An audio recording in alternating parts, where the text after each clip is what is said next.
on pages 4 to 10 of the agenda, are they an accurate record? Agreed.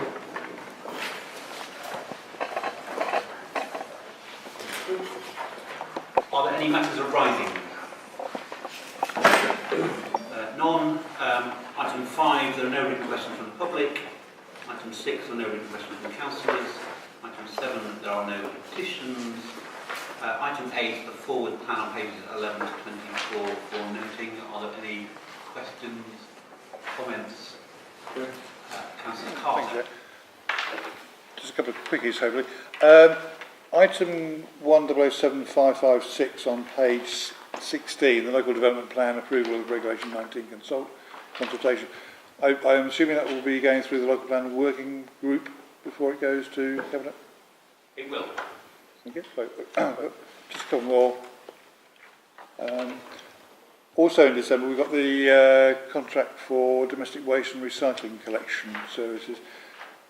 Is it the intention to go to the Cabinet Office working group or anything beforehand? Give some scrutiny? Or? Sorry, the what working group? The overview working group. The Cabinet Overview Working Group? No. No. So the second bit. We've had the tenders have been returned and they're currently being evaluated. The 3 bidders are, obviously I can't say too much, but it seems as if the contract is broadly similar in terms of service delivery to that which is provided now. The differences are going to be on pricing and also the range of materials that can be recycled and other minor factors. So in other words, there's not going to be any great change from what we have got at the moment. But the point is that it's a normal procurement that we evaluate against a set of defined criteria and an appropriate contract for such against the scoring both on cost and quality criteria. Thank you. It's just that it's the second biggest contract that the council lets. It affects every single household in the town. Yes. You may be aware of what the tenders are coming up with. No, I'm not aware. They're being dealt with by officers. But you just told me that they look broadly similar to what we have at the moment. Yeah, but that's because that's what was required. Well, as I say, you may know that, but the rest of the people don't know that. There may be some interesting alternatives which people may want to comment on or be interested in. Because it affects them directly. But if you're going to make up your mind.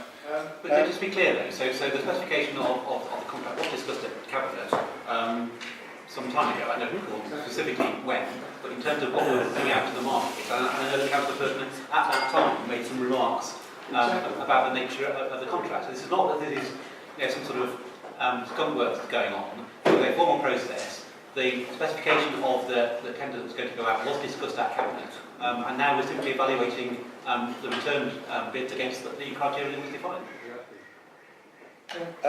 On page 21, there's a couple of housing, homeless reduction plan and strategy and housing allocations policy due in January and February. I assume they will be going past through the tenants' working groups, panels.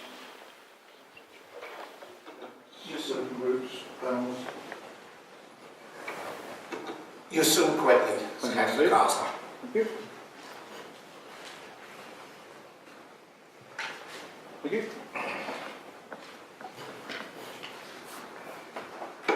Right, if there's anything else, which, just noting the forward plan, as we've done. Item 9, no decisions taken outside the normal process by the leader or. Right, item 10, the joint finance and performance report, quarter 1, on pages 25 to 47 of the agenda. I will move. Seconded. Just some, very brief remarks. I'm sure there'll be detailed questions, but on both the very tight financial control. Again, this continues to be the case. A very small variance in terms of non-spend representing 0.14% of total budgets and 0.17% of the overall gross budget. So from a financial perspective, again, very tight financial control. And then in terms of the performance element of it, again, improving council performance, meeting the target of 41 out of the 43 performance indicators. There are clearly the two in the report are noted, including the corrective action. I'm sure there may well be those questions, and I'm sure the appropriate portfolio holders can expand on those if necessary. Any questions? Councillor Chancellor. Thank you, Chair. On page 27, it talks about the percentage of customer complaints responded to within the target time. Then, of course, you see that there has been a spike in those complaints. And in the commentary on page 27, it talks about the complex nature and volume of those complaints. When you look at the commentary, though, on page 34, I believe it is, I'll just get there, it then goes on to say the main areas of complaints were 40% HTS housing and 31% housing services. I'd just be grateful to just get a bit more detail on what those individual sections, HTS housing and then housing services, what was the sort of flavour of the complaints that were coming out of those services? So we can... I think for those items you mentioned, there was one individual scheme, one individual issue. So they range with HCS from performance issues in terms of late for appointments, and some around quality of work. I think the housing, there is for the first time in a number of years, people wanting to challenge their position on the housing needs register.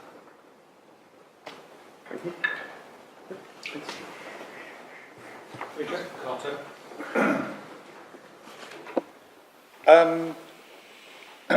The last meeting, we had some discussion as to what the variant, the general fund variance was actually being compared against. I did have a reply which was very helpful, but now we're moving into a new financial year. Well, obviously not now, but explanation as to what the base figure is that's being compared and where it's drawn from. And in particular, there's a comment there about budgets which are not directly under the service area control, as to what that means. So I'm happy to wait for a reply. Yes, I know I haven't provided the questions in advance because I've been away. I've only just got round to reading it. Sorry. Actually, what page that's all? I was only saying 26. Paragraphs 2, 3, 4. Page 26, paragraphs 2, 3 and 4. I'm sure on the date today, written explanation, that's fine. Thank you. On the next page, on page 27, we talk about household waste recycle, which is going well. I get a number of comments about problems with HMOs and flats where there are a lot of private rented sector properties where landlords don't pass on the details. There's a lot of mess and so forth being left. I've not actually raised it as an issue because most of it's sort of commentary rather than specific complaints. But I'm just wondering what steps we are taking to sort of try and counteract the mess left in some areas, particularly in flats where the recycling has only recently started coming in, but where you do get quite a high turnover of occupiers.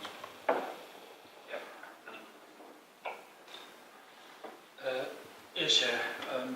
Councillor Parks is quite right, although the overall outcome is very good. There are particular problems, not only with HMOs, but also with perhaps new residents who are not actually familiar with exactly what could be recycled and not recycled. So this was something I wanted to try to affect. Obviously coming up to the end of the contract and going out for a new contract was perhaps not the ideal time to raise it, but in fact at a meeting this morning, by coincidence, it was agreed that we will be proceeding with the new means of communicating to the public what can be recycled by having a special sticker applied to the inside of the recycling bin, the lid, inside the lid. So as they raise the lid, it gives a complete breakdown of what can be recycled. And this is going to be applied by the contractor as part of a round cycle. Obviously there'll be an extra cost which we had this morning, which is acceptable within the bounds of the contract. So as soon as we've agreed with the new contractor, that will be one of the first things that we do. And hopefully there will be not just reinforcing the existing recycling, what recycling covers, but there will be new items that can be recycled that haven't previously been able to be recycled. This is something that I've received correspondence about. We've perhaps not kept up with, particularly in some London boroughs where they've extended the variety of items that can be recycled. And so we may not catch up with the best examples, but we've certainly been able to advance our recycling, both in terms of ensuring that everybody understands what they can recycle and in terms of the variety of things that can be recycled by way of this new, if you like, wallpaper that will be inserted on the inside lid of the recycling bin. So, there have been a number of publicity campaigns, what have you, in conjunction with the County Council, what have you, and we will do those. Just as a little aside, there's a bit of debate going on around whether this measure, so not in the context of Harlow Council, but more generally, because part of this is dictated by EU legislation, of which there's about to be a revision to, is actually an appropriate measure at all, in the sense that the problem is it gives sort of perverse incentives. The more rubbish you produce that you can recycle, the better the measure, which is clearly sort of nonsense. So looking at sort of producer responsibility, reducing packaging, whereas the real end of the measure is reducing the amount of stuff you stick in landfill as opposed to the amount you recycle.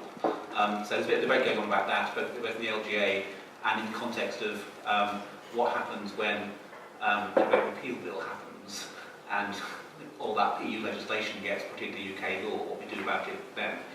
But in terms of your specific question, I too have concerns about, not in the context of recycling, but rubbish and maintenance of tenancy, particularly in HMOs. I mean, I've certainly had quite a few in my patch where there's been specific complaints. I've been liaising on a variety of issues about both HMO licensing, about environmental health and what have you. It is an issue, and I don't have a magic wand to solve. But I think it is. So my personal view, it's just a personal view, and I'm not thought it through or discuss it in any great detail. Is we ought to have another look at HMO licensing to make sure that there isn't a knock-on detrimental effect in terms of stuff being strewn over gardens, maintenance of gardens, and ancillary topics. Right, that was it. I think it occurs to me that there could be some leafleting campaigns on a sort of area basis where sort of problems do arise.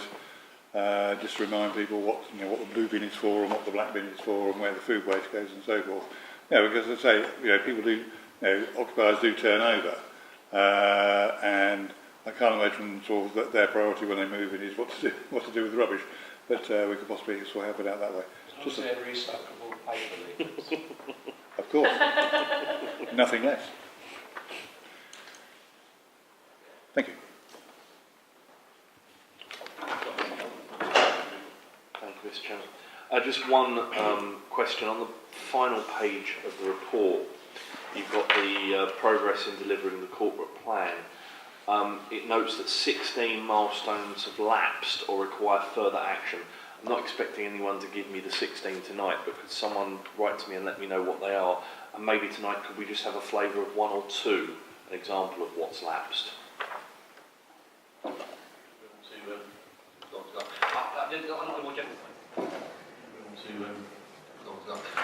On a more general point, for everyone likes to sort of volunteer, I personally would like to have a breakdown of these things. I'm regularly reported on the quarterly finance report. It's not overly helpful just having a numerical breakdown, no. In the same ways that the KPIs are reported, so whether there are exceptions, either good or bad or indifferent, I'll certainly be asking for that. I'm afraid I can't help entirely with examples, but we are in quarter one. Obviously, quarter four is the important one. What I will do to all members here tonight, I'll send a list of those 16 for you to have a look at with an explanation. And can we just note in the minutes the request that future iterations of the ASCR do note the exceptions, i.e. some detail about what the exceptions are and what we're doing about them, if anything. Can I, whilst I appreciate that and appreciate the help in drilling down, it's a little worrying that no one can give me any example if these are key milestones for delivering the council's corporate plan that have lapsed and no one happens to know just one of them. That's a little worrying. Thank you. Okay. Are there any further questions? Comments? Right, so the recommendations to like the return of the forms of the council recommendation A1. Sorry, Chair, I've no questions, but I do have a comment. Oh, sorry. I apologise, I thought you were on questions. I think while we're talking about performance indicators, I think it would be remiss of me not to mention there are obviously paragraphs here regarding homelessness, amount of people we have in temporary accommodation rising, and we've had a debate before about the national trend and the reasons behind that. But certainly I'd like to remind people in this room tonight that we have a report coming in January 2018, which will be hopefully following the government's announcements on the homelessness reduction bill. We also have in December, we have the announcement by government of funding towards homelessness reduction, so I certainly look forward to. And hopefully we will be receiving government guidance in the autumn of 2017. Obviously, I, for one, and I'm sure governed by everyone in this room, hope that that will bring some real change to the situation, not only that we have in Harlow, but we have globally with homelessness. It is a real issue that we need to tackle. And indeed, having spent the day of the LGA, it is one of the key priorities for the association nationally around housing and homelessness and the relationship between the two. Thank you for that. If there's anything else then, recommendation on page 25, recommendation A, are we agreed? Agreed. Thank you. Moving forward to item 11, which is the Housing Revenue Account Quarter 1 Finance Report on pages 48 to 55. So moved, Chair. And I second, Chair. Do you want to make any introductory remarks, Mike? The only thing I really draw attention to is the overspend. Go into more detail. Is that we've taken fire prevention, obviously, in light of recent happenings, very, very seriously indeed. And there's quite a lot in regards to fire safety schemes, and there will be quite a bit in the future. And one scheme in particular, which has always concerned me, which has been Spring Hill's Tower, which I think is worthy of special consideration because of its special design. So all in all, yes, there's an overspend, but it's explained in the report, Chair. Thank you, Chair. Regarding garage rents, it says in there low income from garage rents due to the high level of void garages.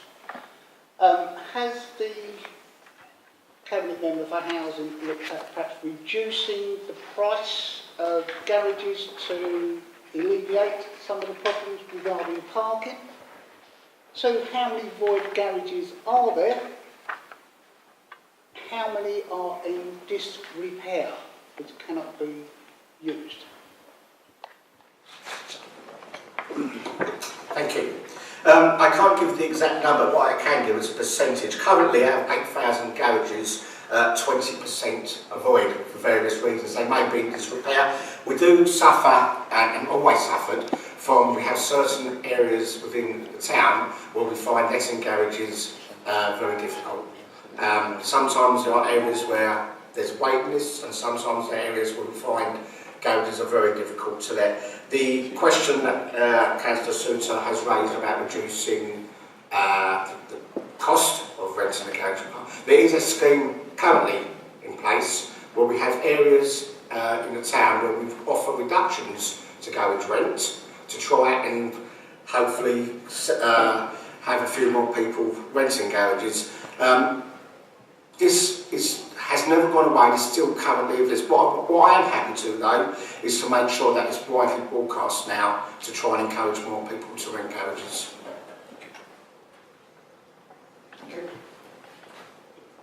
Any other questions? Comments? I must admit, I was unaware of it, that we actually have a scheme in place to actually encourage people to actually take up garages. But perhaps it's been lost because it's such a long-standing policy. And so perhaps we could actually have some kind of publicity campaign and use Harlow Times to actually re-establish exactly, because I do agree with the comments that have been made, that if we can take up some of the additional garages, simply because they are expensive, there's no question of it. But it's obviously a bit unfair on the people that actually rent the existing garages. But for a year, people could actually get, new tenants could actually possibly, in very hard to let areas, could actually get a discount on their rent. You've given us a hard standing for parking, which has actually helped significantly in that area. And there are other areas where looking at disposal of garage sites, potentially for small scale development, and that's been discussed at Cabinet and elsewhere. Councillor Nonsen. Just to return to Councillor Danvers' comments about overspends on fire safety, and I just think, please take this in the spirit in which it's meant. I think well done to everyone involved in sorting that out so quickly, because I know, post Grenfell, we all fear any fires that affect our tenants in tower blocks. I know Harlow has had, under administrations of every colour, a very good history of fire safety in our tower blocks, and indeed after the disaster we were held up on national news as one of the really good examples, and that's work that our officers in our housing team have done over many years, and as I say, over different colour administrations. So really pleased to see that work being continued. Praise to the officers for the work that they do, and I think any council worth its salt should be making sure that those investments are there and making sure that we're up to tip-top scratch with that fire safety. So just a big support from us on that. Yeah, I'd just like to reiterate that. Absolutely. I mean, the work that's been done both in regular fire safety assessments, and I rightly point out that we publish all our fire safety assessments online, and that was literally held up on the one show on BBC national television. Clearly, in the aftermath of Grenfell, there's been a sort of redoubling of checks, as you'd expect. Clearly, one of my first considerations was redoubling the checks. Out of the 14 tower blocks, there was none of the aluminium composite material used on our tower blocks. There's only one tower block that had retrofitted external insulation, which wasn't of the type that was involved in Grenfell and passed all the appropriate safety checks. There have been double checks by the Fire and Rescue Service, and that continues. And we will continue to look at if there are additional measures that can be taken. There was an extensive communications campaign to all residents of tower blocks in Harlow, making sure they're aware of the fire safety procedures, advising guys what to do in the event of a fire, and I'd absolutely like to echo the excellent work that officers in the Harlow Council have done over a number of years to ensure the safety of Harlow residents. Thank you. Thank you, Joe. Just to continue the theme, I will draw members' attention to page 175 of the agenda tonight, which is the minutes of the Safety Committee, where there's a long note from the head of housing, sort of just on that particular subject, which will go into a bit more detail as to what the background is and what we'll be doing. And we will be moving on to the investment programme on the next item, the capital programme, as to what the council is going to be doing over the next 12 months. So, it is foremost in our thoughts of everybody. And as everybody else has said, we need to do as much as we can to reassure ourselves that we are looking at all this and to ensure their safety. Just following on from that, I'm going to actually say some words for the next agenda item because Councillor Cox is actually quite correct. And I agree with all the sentiments and the words that have been said on this very, very important subject. And it's actually quite apt because today was the start of the public inquiry into the horrible events in Kensington in June. But Councillor Cox, right, item 12 in the capital programme actually tells you about some of the meat on the bone and the way forward and the money that's being spent in this area. And I think that's really quite relevant. Is there anything further on item 11, which is the majority? No comments otherwise. Right, in that case, the recommendations A and B on pages 48 are agreed. Very agreed. Thank you. Item 12. Which is so moved, Chair. Intro. I formally move, Chair. Second, sorry, Chair. Right. So this is the capital programmes. What do you want to report? Right, so anything you wanted to highlight? I think it reiterated the fire safety assessments. It's going to cost, if you've seen the report, 2.8 million. Once again, it goes into details on that. I'm quite happy to answer questions, Chair. Other questions? Thank you. Not particularly on that. These papers were brought up at the Housing Standards Board last week, where there were quite a few questions.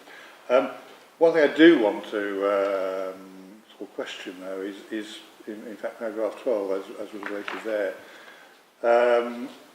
One of the first heating district schemes that the council undertook was at Taney's Dell,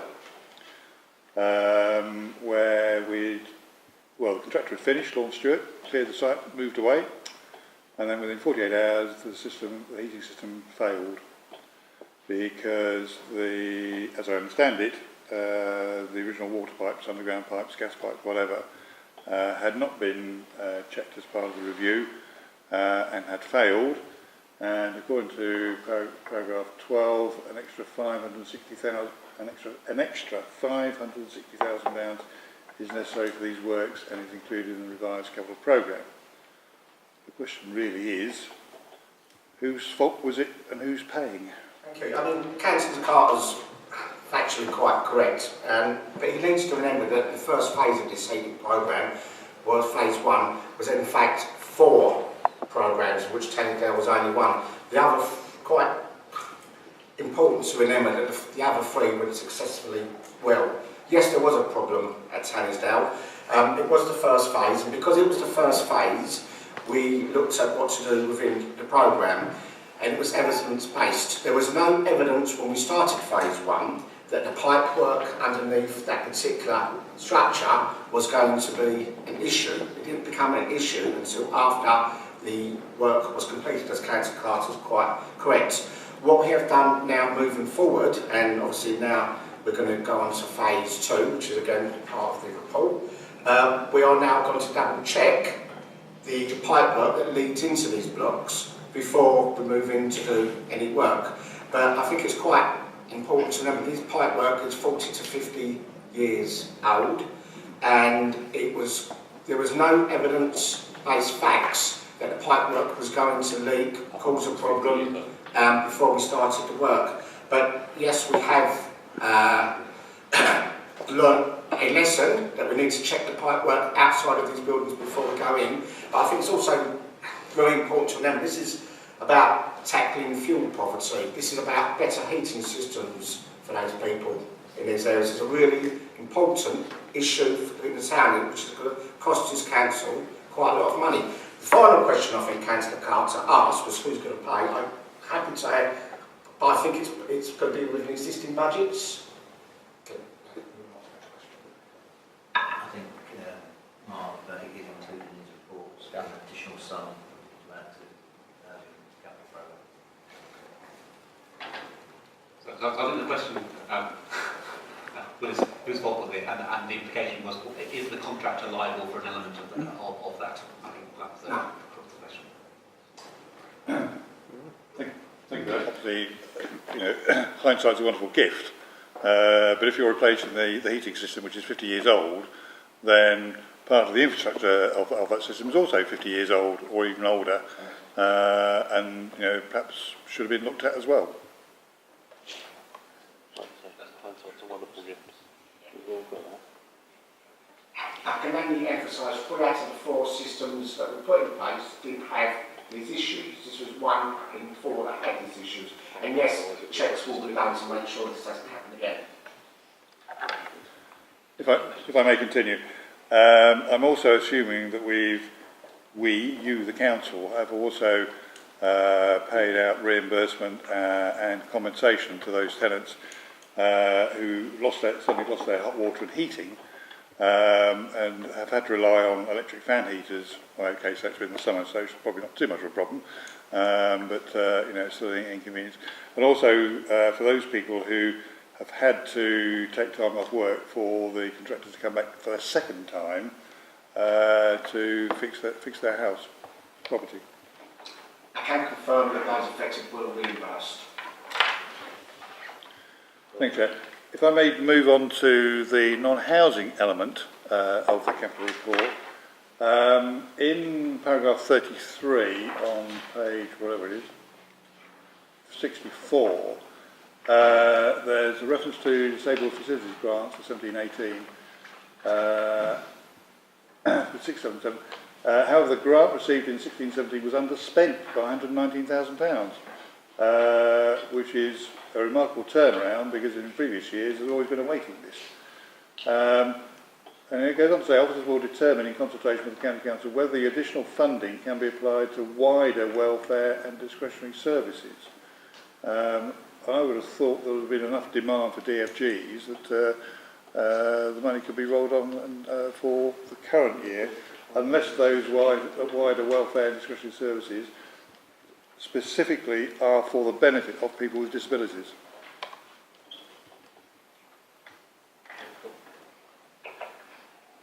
Yes, this is the short answer to that, Councillor Carter. It is very strictly ring-fenced. The disbursement will be to people with disabilities. In the fullness of time, I'd be interested to know where it goes. I'll see that you get advice on that. Thank you, Lee. Thank you. Thanks, Chair. Are you done with questions? Any other comments? In that case,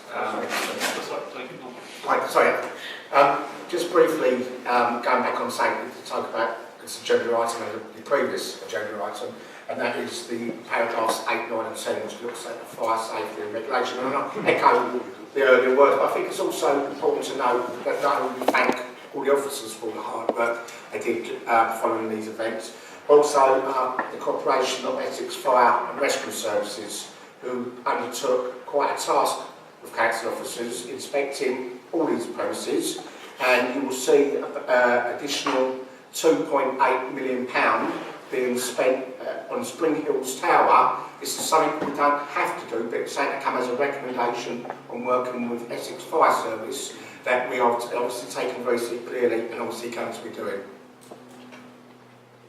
and it's also worth noting that once the various inquiries and inquests and what have you have concluded, there may well be additional recommendations that we can clearly no choice. Right, so probably concluding on that. So item 12 on gender recommendations A to C that spans pages 56 and 57. Are we agreed? Agreed. Agreed. Thank you. On to item 13, the annual Treasury Management Report. I'd like to move this on. Investment managed by the council for this last year has been £48.5 million.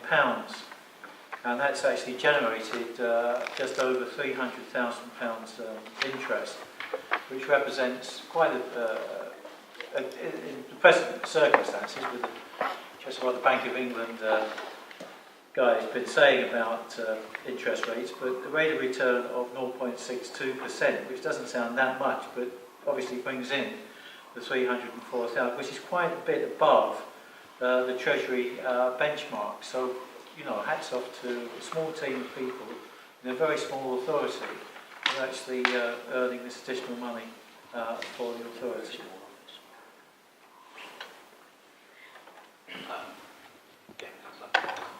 I couldn't agree more with Councillor Danvers. I've always been very proud of the Treasury Management team in this council, in opposition and when I led the council. One of my favourite memories from being leader of this council. I was on a trip with other leaders across Europe as part of the New Towns that we were involved in when the Icelandic banks went down. And literally every council leader that from across Europe that was on this conference was stuck to their phone for hours talking to their finance guys.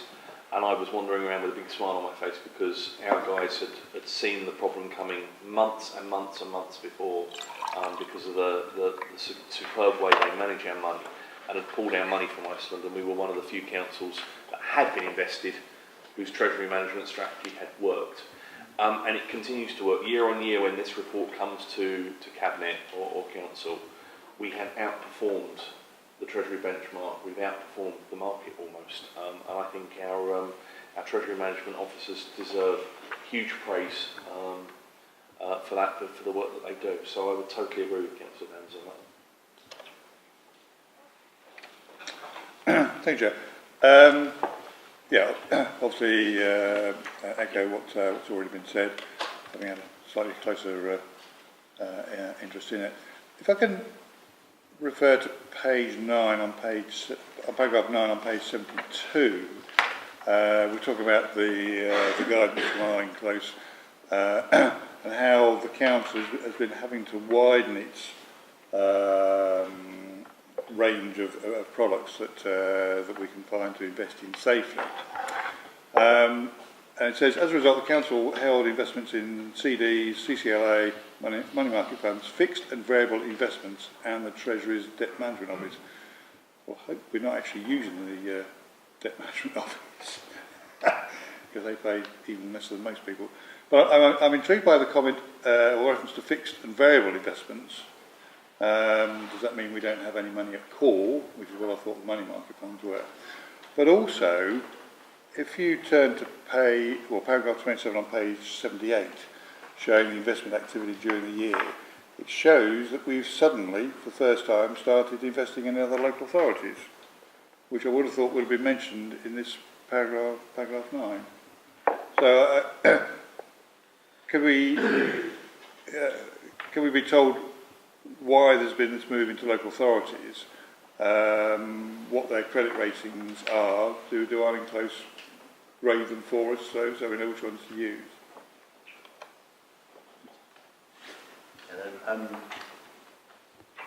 There are very few local authorities that actually carry a credit rating in the same way that financial institutions do.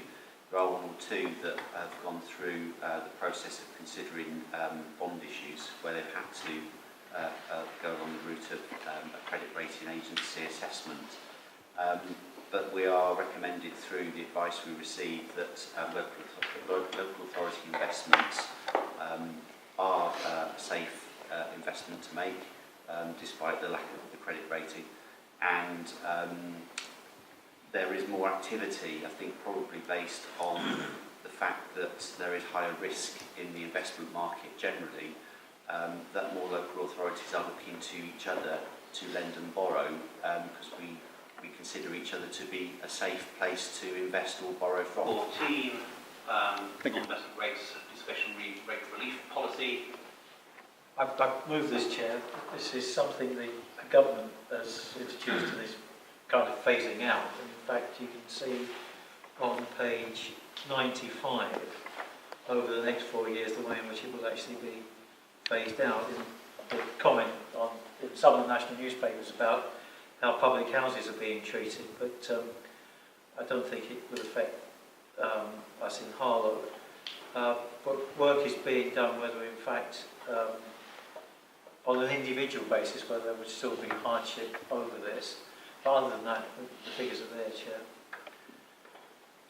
Well, effectively, this is just enacting as we are required to do a council policy to reflect government policy.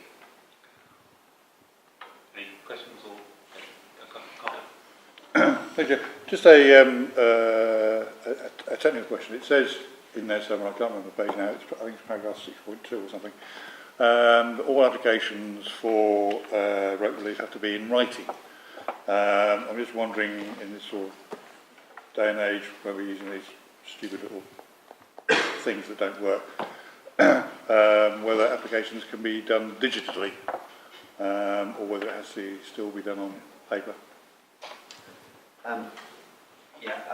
We are trying to move towards a more automated process via the website, but for the particular new reliefs that have been introduced from the spring budget announcements, we're anticipating that the majority of the awards will be automatic, and there will be no application. They'll be done on an assessed criteria as set out in the policy.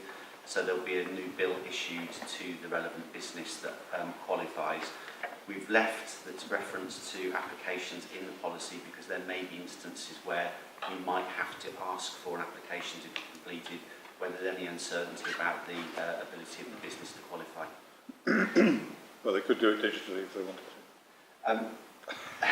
We hope to get there. There are a number of online forms that we are developing, but at the moment we haven't got them for these particular reliefs.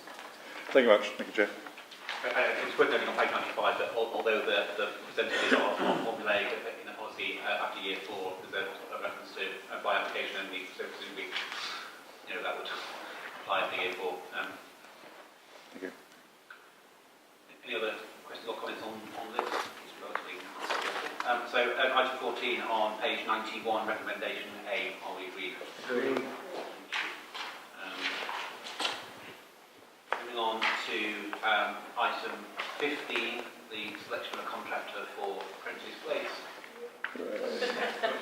I'm happy to make the recommendation that's contained in the report, and then I'd like to make a few comments. I'll give you a second. Well, many of us have been in this room for a long period of time. Probably remember when this first came up a long time ago. This is the final piece of the jigsaw of Potter Street. And we have achieved a lot of success over a period of time, but we always knew that this area was going to be the most difficult and the most challenging over these issues. But we're there. We've got a recommendation in front of you with a contractor that we're very impressed with. We've also, as in section 7, we're also putting in an overseeing position because we want to make sure that this is done at the right pace, at the right time, to make sure that there is no mistakes, but also to work with the businesses, because it's very important in this small area that the businesses are open and functioning as usual. If this is agreed tonight, we will have people on site in 10 days' time, and it should take about 42 weeks to complete. And I think we should all go in 42 weeks plus and raise a glass to what we have achieved finally. And then just on that, I would like to make a personal thanks to certainly the local councillors, Councillor Wilkinson, Toal and Holcomb. But Andrew, I would also like you to pass on my personal thanks to Councillor Hall, because I know that he has been there through thick and thin at residents' associations and others. And whilst we are opposed on many things, we have remained solid in supporting the council's position on this particular area. And finally, I'd certainly like to personally thank the lady to my right, Jane, because we've had more conversations, discussions and debates about, I want to swear, this opportunity and challenge than anything else that we have done for a number of years. And certainly Andy, our new Regeneration manager, is meeting with the businesses all the time to make sure that they feel comfortable with the way forward. On that, I'll conclude. Any other questions, comments? Yes, go on. Thank you. I'd like to, thank Councillor Durcan for his patience with moving me off my ward team over the past few years, or maybe it's been a bit frustrating. I think it's really good that this is finally happening. I do a note of caution that we do need to learn and look back, but for a number of reasons this was very complicated, and it wasn't just down to the council that the reason why it's been delayed, but this wasn't obviously quite the original scheme that, I mean, I wasn't a councillor when this was very first discussed, but I've been for 5.5 years and it's been the main thing in my ward that's been the big issue. You know, it was great that we could get the other half done, and this has been the big issue for us. It is a note of caution that we do need to learn from our mistakes and how we work in partnership to make sure that in future, you know, that when we have to do these developments, we don't end up in a position where we have to lose the percentage of social housing that we originally had, and different things to make things viable. That being said, I am really happy it's happening full stop, even if it's not quite as ideal as we would like. And thank you for all the officers' hard work. I know it's been a big challenge. And thank our partners in the business. They've been patient in what's been a tough process. That's it. Thanks, Jo. Whilst we're echo what everyone's been saying, yes, it's been a long time coming. I think it's also fair to thank the members of the Harlow Common Residents Association who have also been pursuing this doggedly over very many years, and I think they must be probably as happy as we are. And I think I'm right in thinking Councillor Durcan didn't have any grey hair when all this started. No.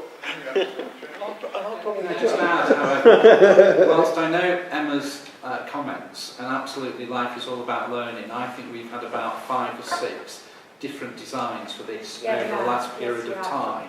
And I have to be saying that there were some partners that we were working with who were doggedly determined to stop everything at every stage, any opportunity they could.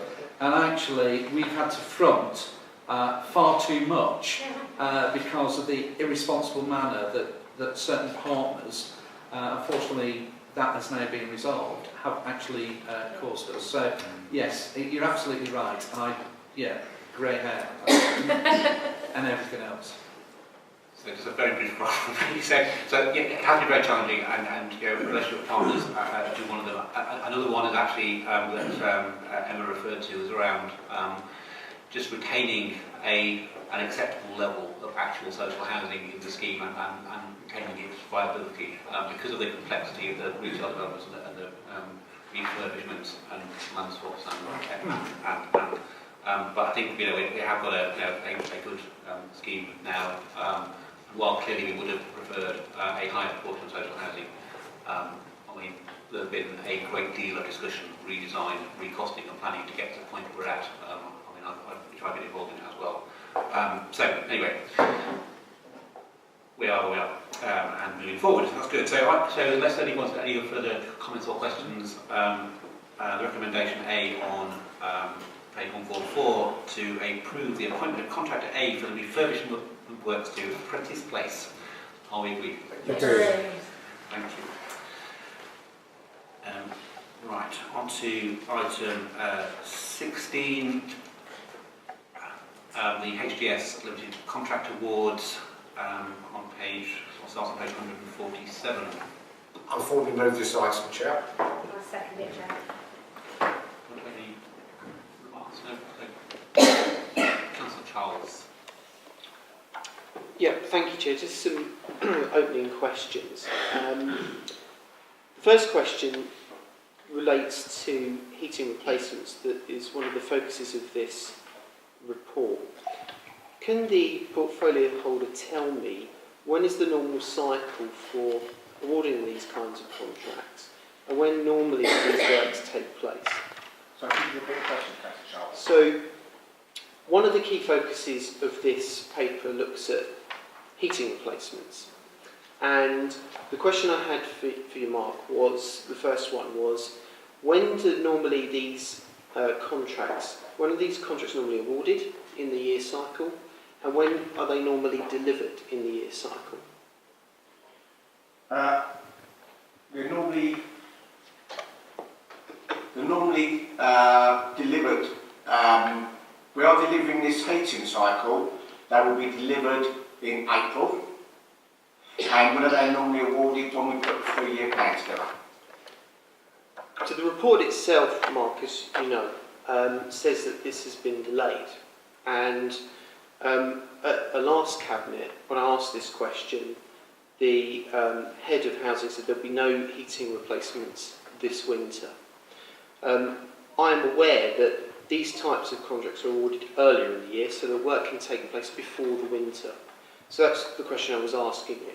The next question I have is when you look at pages 148 to 149, it identifies the communal boilers that are affected by this. Can you tell me the age of the boilers that are identified in this report? What's the age of them? Because they obviously need to be replaced. But do you know the age and the condition of these boilers? I believe, and I'm happy for Andrew to comment, that when we designed this programme, the programme was put together in order of priorities on the most needed first. So I'm happy for Andrew to put more make than that. Councillor Charles, when we put the 5-year housing investment programme together and the 3-year plan is prioritised, and because of the assurances Mark gave the Cabinet in July of phase 1 of the HCS contracts award, this will be a top priority in the financial year next year.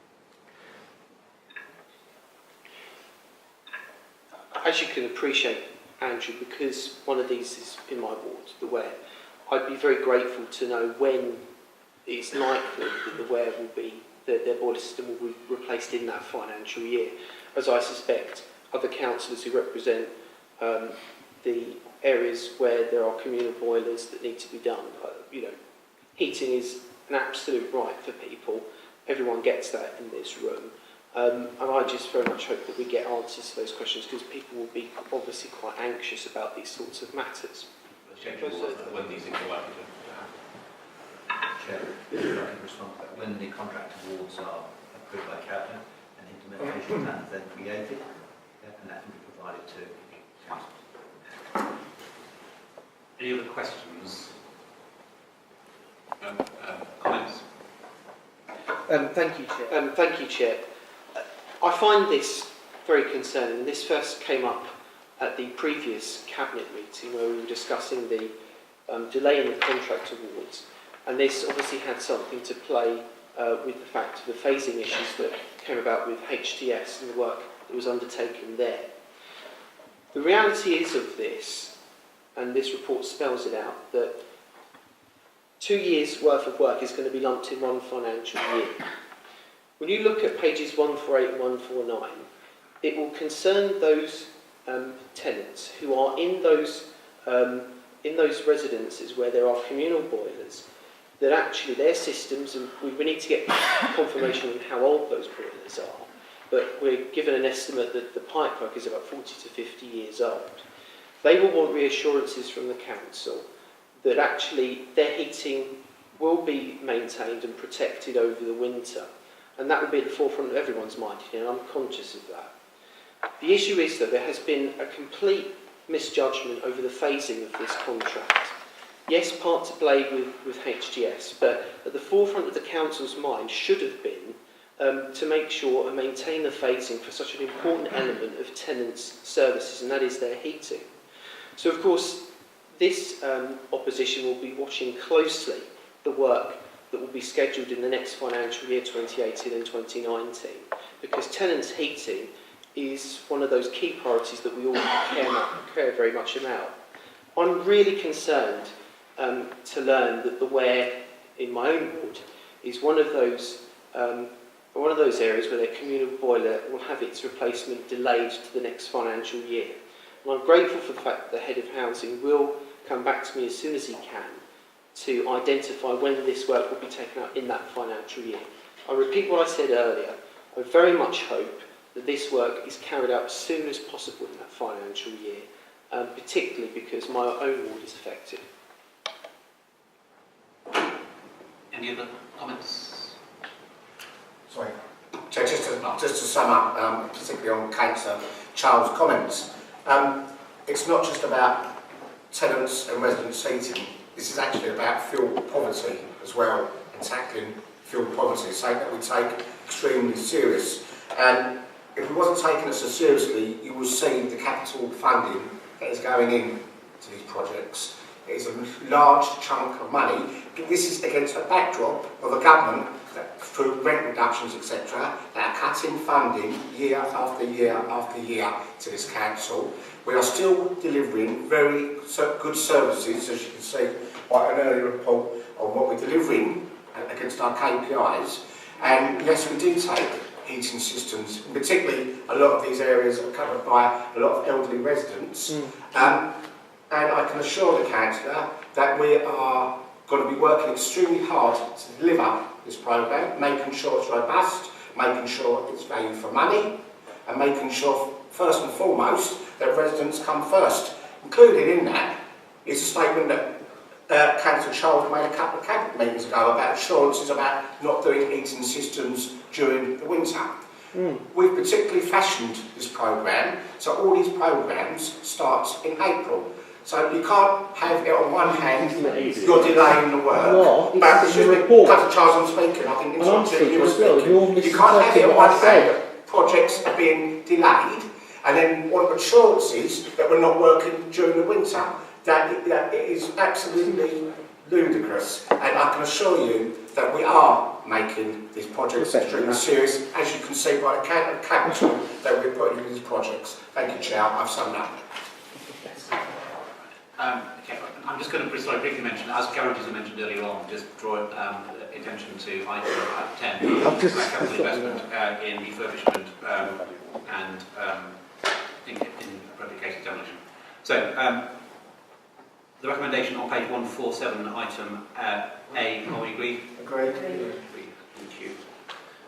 Moving on to item 17, the disposal of the council's freehold property known as the Stowe. I'm happy to put the recommendations to Cabinet as outlined in the report and plan. Say a few words. Do you want to go first? Yeah. Okay.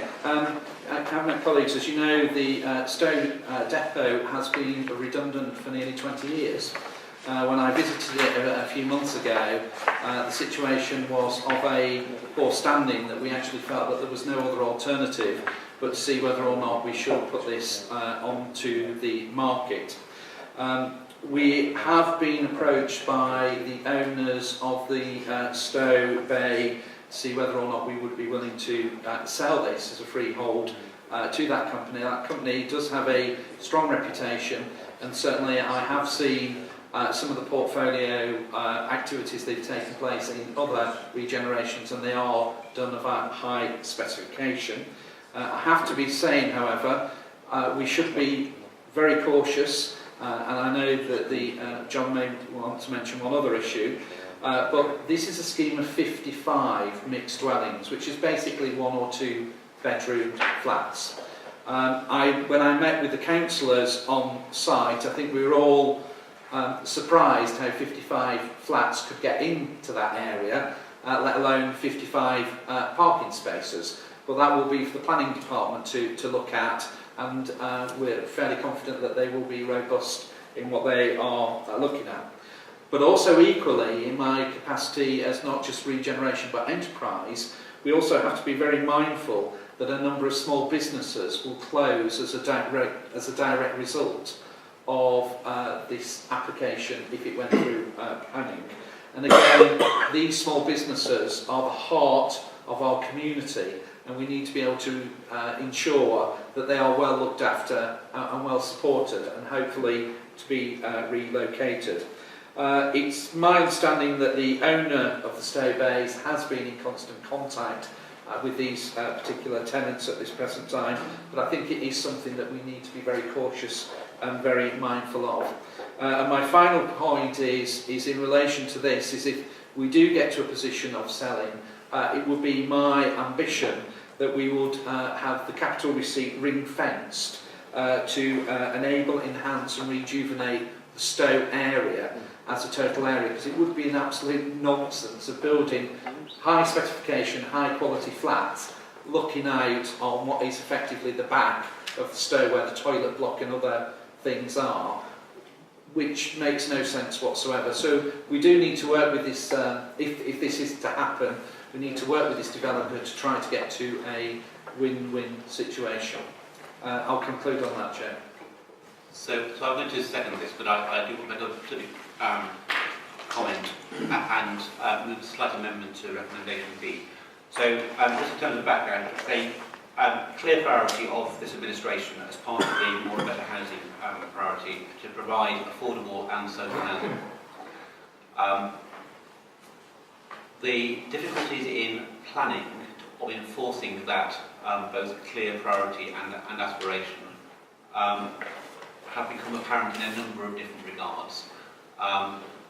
It's not quite the same situation as Churchgate Street Hotel, but there's a number of issues around viability is the key thing, around changes in central government planning legislation. So while I clearly will not comment on a predetermination of any planning application that may come about in relation to this development, this is slightly different in that we own a bit of the land that might form part of this development. And while we might have limited levers to pull in influencing the planning side of this equation, we clearly have the levers about whether and how and who we sell our land. So I'm going to recommend a specific addition to recommendation B. So it currently reads, recommended that approved plans to dispose of the council's freehold interest in the Stow depot, conditional upon the purchaser delivering a satisfactory mixed-use scheme of development, to which I want to continue to say incorporating an appropriate level of affordable and social housing. So that's the amendment to recommendation B. I second that, Chair. So with that amendment, are there any other questions? Councillor Johnson. Given the discussion earlier on Prentice Place, is the portfolio holder willing to go out on a limb and suggest a timeline for completion of this redevelopment? So clearly that's in the hands, in terms of the sale, it's clearly in the hands of the owner of the other bit of the land, where the planning application goes, whether they believe that it is viable to meet our stipulation about selling our land to include affordable social housing. I mean, that's the difficulty. It is outside our control in terms of, this is not a thing that we wholly own, which I would like it to be, in terms of doing a council-led development, but that's the problem. So, okay. Yes, Chair. I think that, I'm not sure if anyone's going to disagree with this amendment. I think it's right to emphasise that why we need this amendment. Any development that takes place, particularly a significant development, more than just half a dozen dwellings, has an impact on the local and in fact the town's existing population. People who move into new accommodation require facilities, they require space, they require to access roads. All these things have an impact on the existing population, and because of that it's recognised that local authorities in planning applications are entitled to require developers to provide certain benefits that recompense the public for these inconveniences. Obviously this can take the form of affordable social housing and also other features, off-site features, which are incorporated in section 106. And as you said, Chair, unfortunately the system where it used to be that these public payments or public recompenses were put at the beginning of the calculations in determining the viability of planning applications. The law has been changed and now they come at the end, and quite often the developer employs very expensive consultants to prove that they don't need to make any contributions at all. So I think that because we have got some leverage, I don't mean financial leverage, but some leverage in terms of the fact that the developer is interested in buying part of our estate, then I think that it's only right that we should make sure that the developers' responsibilities to the public are reflected in some provision of social and affordable housing. Chair, thank you. Councillor Carter. Thank you, Chair. Just a couple of questions and comments. Hopefully those of you looking at page 158, which has the plan, will be aware that where it says St Andrew's Methodist Church, actually that's not where the church is, it's in the black bit below it. So it's not as though, I mean, hopefully this will not be incorporated in any deeds that the council or contracts or conveyances the council has. Otherwise it would suggest they're selling off land that they don't own. And the depot is somewhat bigger than that bit that's fixed there.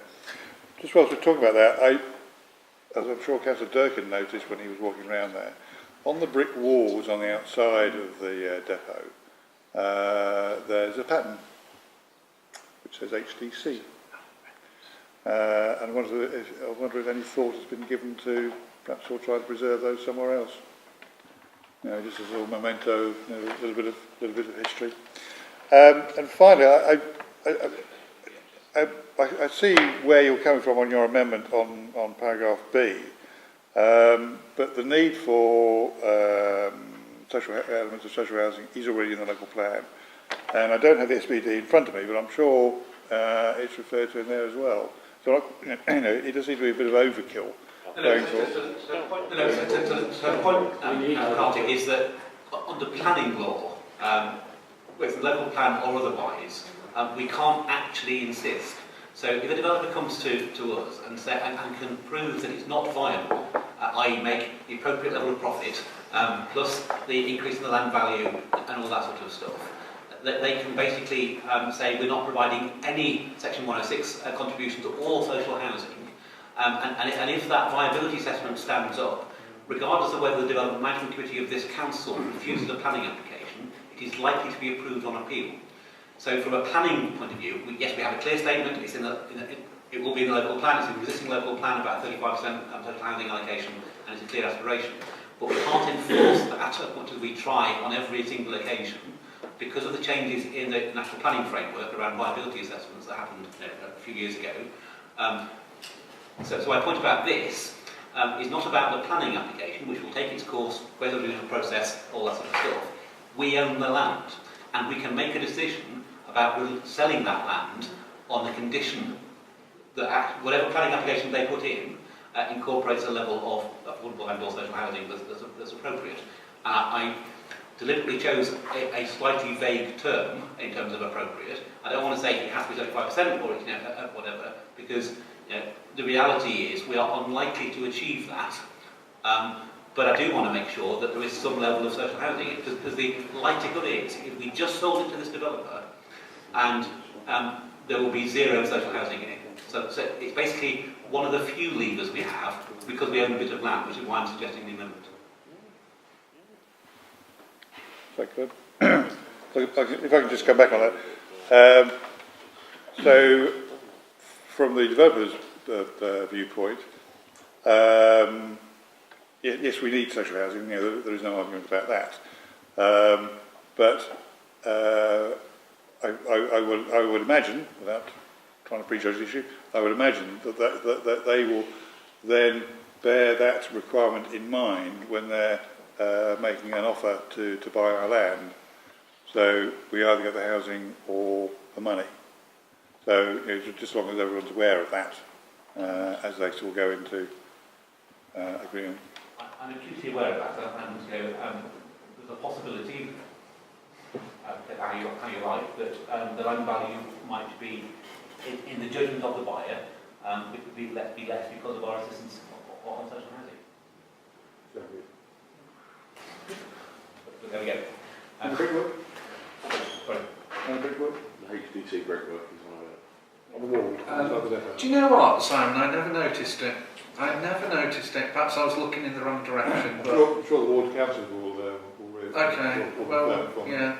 We can find something. No, we'll certainly look. We'll look at it. I'm not sure whether or not we want to keep it, but we'll certainly look at it. Councillor Eddie Johnson. Thank you, Mr. Chairman. I'd just like to agree with the Cabinet member with regard to ring fencing the funds. I think it's a brilliant idea. I think the Stowe does need some assistance, and I'd like to see it formalised in some way, just so that the money, however much Harlow Council makes of selling of land, whether it be some social housing and a smaller amount of money, that money does go back into the Stowe. I can thank you for your comments. I can reassure you that if we get to that particular... Go back into the Stowe. Thank you for your comments. I can reassure you that if we get to that particular point, then there will be a further report brought forward, and I've already consulted with the local councillors over the needs and requirements of that particular area to see if we can make a bid to make sure that money is ring-fenced. The final point, Simon, in relation to St Andrews, if the map isn't correct, I can assure you that the developer has met with St Andrews people, because I would sort of introduce them so they know where their boundaries are. It is also worth noting that there are extant plans, proper plans with a capital P for public realm improvements in the Stowe, yes, and Bushfair, and what have you. No, indeed. So I just want to make sure that we're close that one. Right, are there any further questions or comments on this slide? Yeah, sorry, it's only because we've spent so long on it. There are quite a lot of trees along Howard Way. Is that anything that should be taken into consideration? That will be part of the plan. Does it just be planning will protect trees? It is a plan for the sort of, because we know what developers are like. So there will be an agricultural report as part of the planning application. And we're definitely not going to be predetermining planning applications. No. Right, so item 17, nothing else, recommendations A to C, noting the amendment to recommendation B with the addition of the words incorporating an appropriate level of affordable and social housing to continue at the end of that sentence. Are we agreed? Agreed.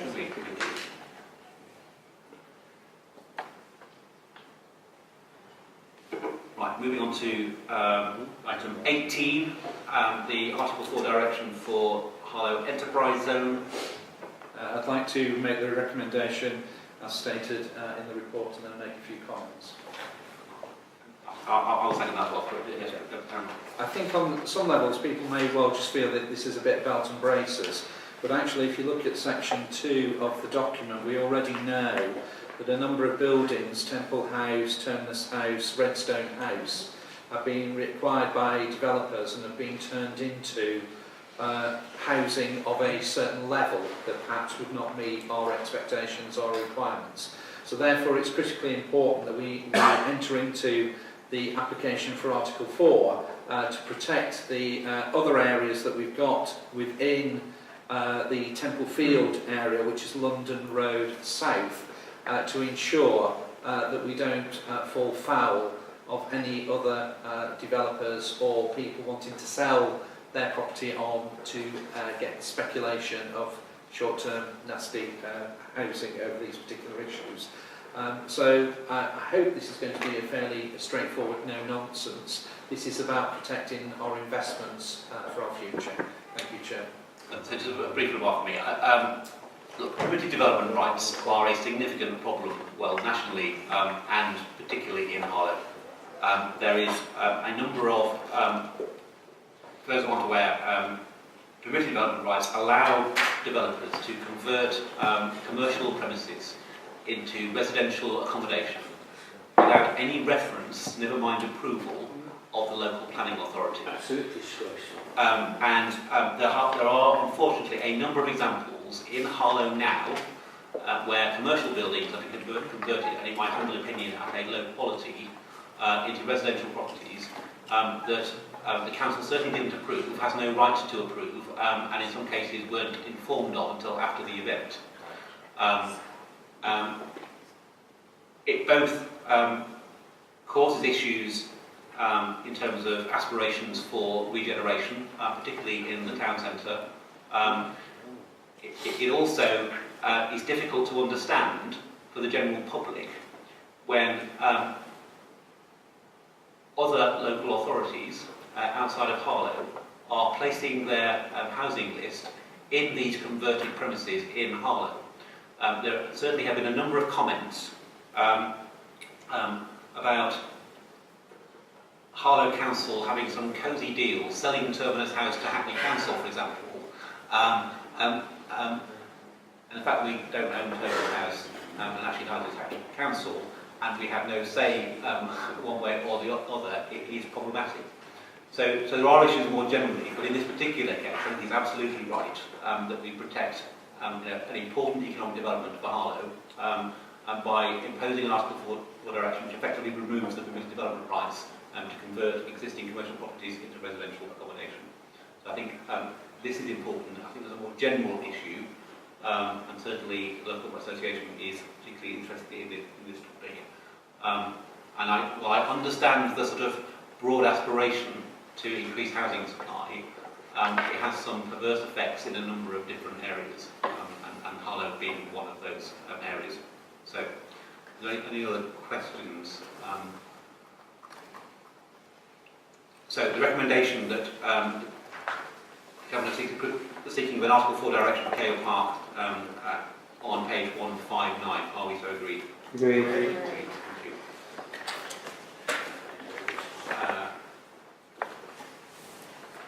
Well, item 19, claims amendment of the local highways panel. I think I'll characterise with a bit of confusion with the accepted practice, and I thank Councillor Eddie Johnson for his intervention in this case. But we've always established a principle, regardless of the political control of either this council or the county council representation in this town, that there is a political, an even balance on the highways panel to be executed for many years when there was a different makeup of county councillors in this town, and basically it is a county council body, but they have decided that it's appropriate that that convention continues. So this is a consequential change for that, and the councillors Karen Clempner and Mike Danvers replacing councillors David Carter and Tony Hall. Clearly, the four county councillors sit on by right. So, any questions or comments? Recommendation on page 163. Recommendation page also agreed. Agreed. Right, item 20, which is in the supplementary bit, which is referrals from audit and standards. So I'll take A and B together, that's all right. But the first referral is that we approve statement of accounts, basically a recommendation A and B on page 2 of the supplementary report. And the second one is that we acknowledge the management letter of representation. I'm hoping as we'll discuss the audit, this is uncontroversial. Are there any questions or comments? Councillor Carter. Thank you, Jay. Yes, we at Audit and Standards obviously went through this very closely last week with the council's auditors. Just a couple of comments. This is yet another year when the format and content of the annual accounts has changed. It seems to be an annual process, and I do have to compliment the head of finance and his team in the way that they're actually coping with all these changes and changing deadlines and so forth. It's a sort of never-ending process. So I was going to say it's a bit like the Pages of Forth Road Bridge, but of course they don't do that anymore. But also, as I say, this particular change is at least a bit more worthwhile in the presentation of the report is a lot more understandable. You know, so there's a sort of a narrative report at the beginning, which makes it easier to actually follow. And I know most of you probably haven't even opened the first page, but I would recommend a flick through. There's all sorts of interesting bits of information in there which you may not be aware. So something I'd like to say is that a number of points were raised last week, and I've received advice that a number of the amendments or suggestions have been taken on board, which I'm grateful. Finally, it was bearing in mind this council for a number of years has placed increased housing as one of its major priorities, that last year we actually lost £6.2 million to the Treasury in pooling, because the council had no plans, no foresight, no idea on continuing to build social housing, so it couldn't use all the right to buy proceeds. So it just seems an incredible bit of incompetence that your main priority is to build council houses, and you're happy to throw away millions of pounds year on year because you can't use it. I just comment that it seems an incredible amount of incompetence for the opposition's MPs to vote for a housing bill that has completely restricted all councils' plans to build in social housing, and having to completely allow us to now try and look completely out of the box because all conventional routes, everything that's been done has been restricted completely by completely changing the ball mark, setting the agenda when they first come in, agreeing a finance deal with every council, and then just going, actually, we're going to throw that out the window and just uproot everything for you, but please continue to deliver at a higher rate. It's just incomprehensible.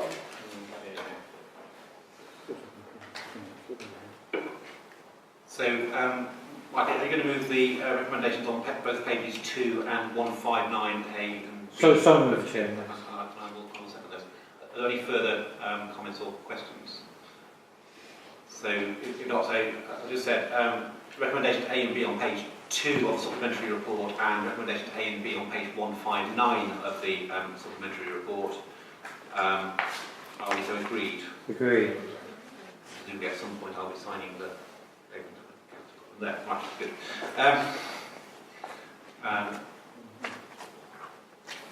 And just for the record, by the way, I have gone through it in quite some detail, as is my fault. Right, so we're now on to item 21, which is basically noting the minutes of Shareholder Subcommittee, Safety Committee, and the Cabinet Overview Working Group. Noted. There being no matters of urgent business, we can now conclude. Thank you.